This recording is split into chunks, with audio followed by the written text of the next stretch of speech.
You're listening to the UBC Medicine Learning Network.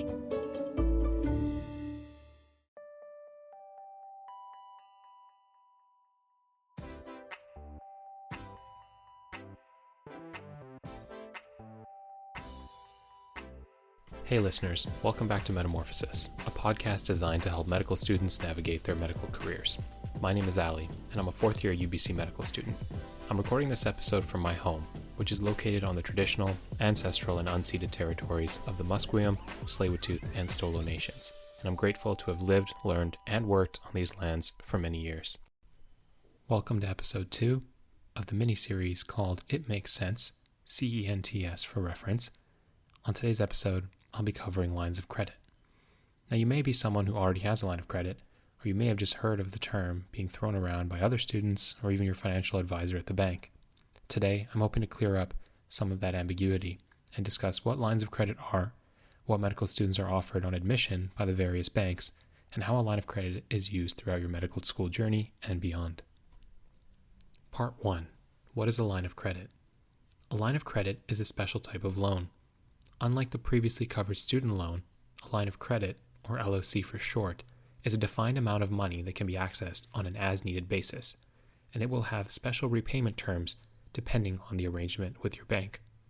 For example, you could have a line of credit in the amount of $300,000, meaning you can borrow any amount between 1 cent and $300,000 from your line of credit in order to make purchases, pay bills, etc. Each line of credit will have its own repayment terms, and you should refer to your own loan agreement or speak with your financial advisor to learn about the repayment details of your specific line of credit. Medical school is expensive, and student loans will only cover a portion of the expenses incurred by a UBC medical student during their 4 years of education.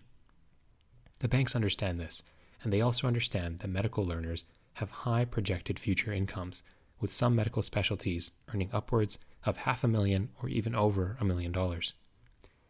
This makes financial institutions more comfortable with offering large lines of credit, as they believe that there is a lower risk of future loan default for the vast majority of medical learners.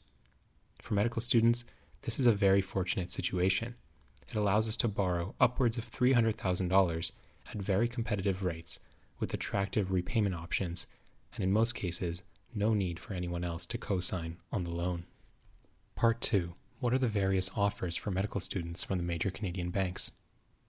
Each of the big 5 Canadian banks, notably Scotiabank, RBC, BMO, CIBC, and TD Canada Trust, have similar but slightly varied offers available to medical students.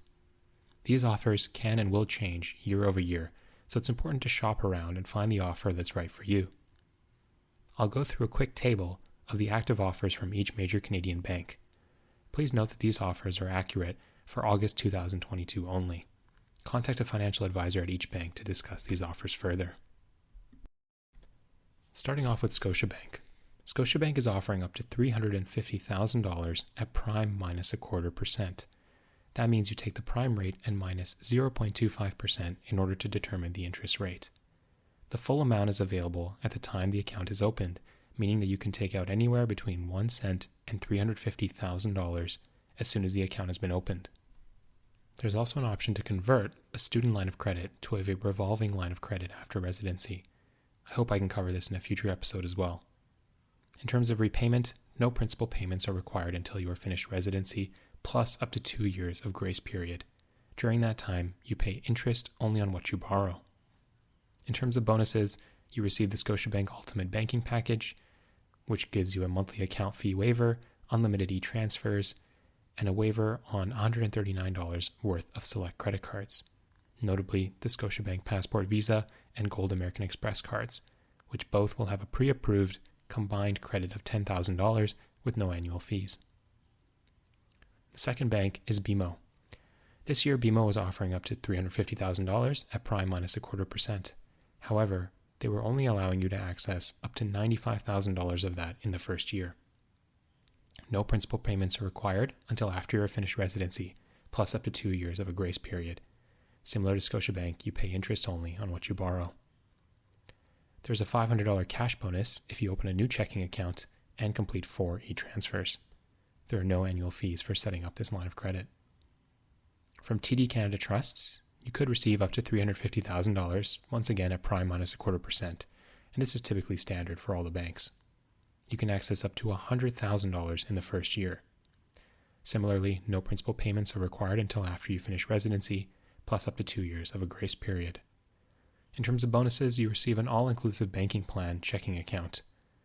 That's a $360 per year value, and while you are in school, including residency, the fees are waived for that account. You can choose between a TD Platinum Travel Visa or Aeroplan Visa Platinum card. The $99 per year for that credit card is waived while you're in school. Again, no annual fees for this account either. From RBC, up to $350,000, again at prime minus 0.25%. And just like Scotiabank, the full amount is available at account opening. And that's an important thing to mention. Once more, no principal payments required until you are finished residency, plus up to 2 years of a grace period. Pay interest only on what you borrow. From RBC, you receive their VIP banking account with a waived fee, as well as an RBC Avion credit card, once again with no annual fees. Lastly, we have CIBC, offering the same $350,000 at prime minus 0.25%.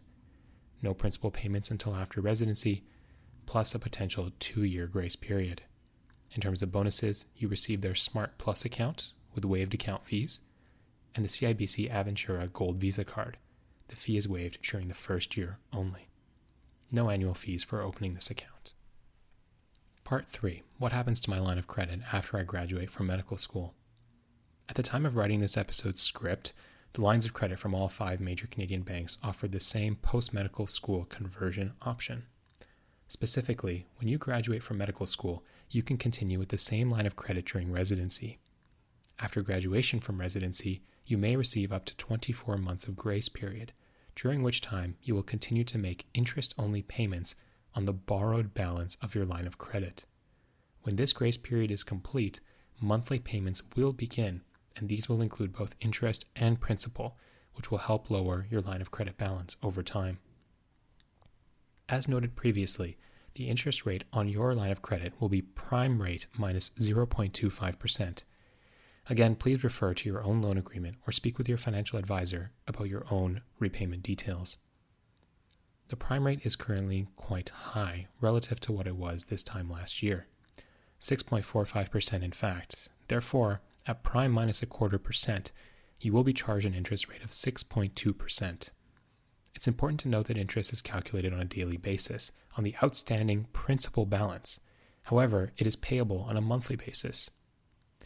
As I noted in the previous discussion, no interest payments are necessary until after your training is complete. However, the interest that is accrued on your line of credit is capitalized, meaning that as long as there is space in your line of credit, your accrued interest will add to your principal balance.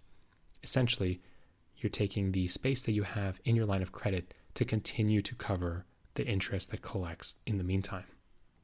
Of course, you will eventually have to pay back the bank for all this money down the line, once principal and interest payments are due approximately 24 months after residency is complete. As I previously mentioned, interest is calculated daily. Therefore, it is most advantageous to take funds from your line of credit as close to your bill payment dates as possible, or as close to the date that you actually need the funds. This will minimize the amount of interest that collects on your loan. Part 4. Borrowing to invest. The available funds in your line of credit can be used at your discretion. However, please refer to your own loan agreement or speak with your financial advisor about what your funds may be used for. Peers of mine have used their lines of credit for various purposes, mainly to cover expenses, such as tuition, rent, and so forth.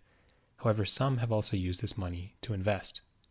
By borrowing at such a competitive rate, one could invest line of credit funds to purchase assets, such as individual shares, bonds, ETFs, or exchange-traded funds, and should their return on investment exceed 6.2%, they could profit from such a leveraged investment.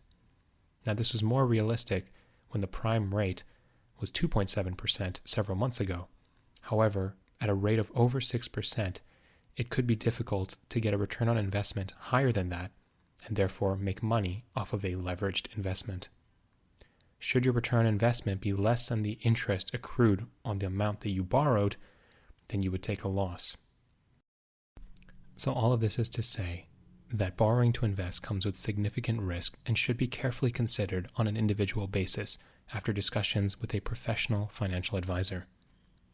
As for how to actually invest borrowed money, this is a more complex topic that is beyond the scope of the basic financial education learning objectives of this episode. And that about wraps up this episode of the Metamorphosis Podcast and episode 2 of my mini-series called It Makes Sense. Thank you all for tuning in for season 4 of our podcast. If you have any questions about anything I covered during this episode, reach out to us via Instagram at MEDamorphosis Podcast. If you're enjoying the Metamorphosis Podcast and want to support us, throw us a follow on Instagram or subscribe on whatever platform you're listening from. Until next time.